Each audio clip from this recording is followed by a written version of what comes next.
قل هذه سبيلي أدعو إلى الله على بصيرة أنا ومن اتبعني.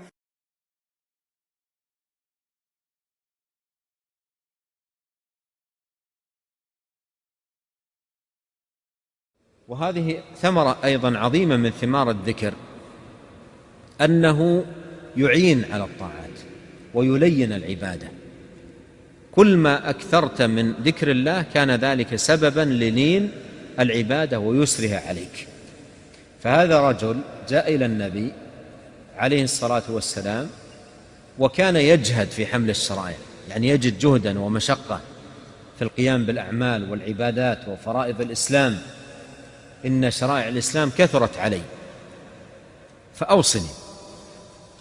هذا الرجل لما جاء للنبي عليه الصلاة والسلام وذكر له أن شرائع الإسلام كثرت عليه، ماذا كان يريد؟ هل كان يريد أن يخفف عنه الأعمال، أو يريد شيئا يعينه وييسر له الأعمال؟ أي الأمرين؟ هل كان يريد لما قال إنها كثرت علي أي أن يقول للنبي عليه الصلاة والسلام خلاص أنت تترك بعض الصلوات وتترك مثلا بعض رمضان؟ هل كان يريد هذا الرجل بهذا بسؤاله؟ هل كان يريد أن تخفف عنه الأعمال بأن يحذف جزء منها؟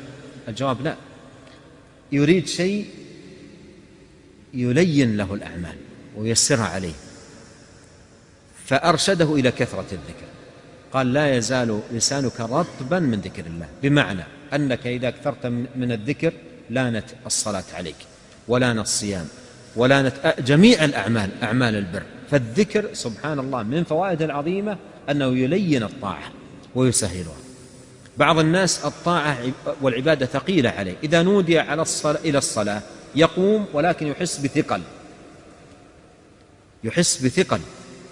وانظر في هذا المقام ثقل الصلاة على المنافقين، وقد وصفهم الله بأنهم لا يذكرون الله إلا قليلا. الصلاة ثقيلة عليهم، أثقل الصلوات على المنافقين صلاة الفجر وصلاة العشاء، ثقيلة جدا، ولا يقوم لها إلا بشدة، لا يقوم لها إلا بشدة، ثقيلة جدا عليه، لا يذكرون الله إلا قليلا. لكن الإنسان الذي يذكر الله كثيرا الفجر وغير من الصلاة تكون لينة وسهلة عليه. فهذه فائدة عظيمة وثمينة من فوائد الذكر.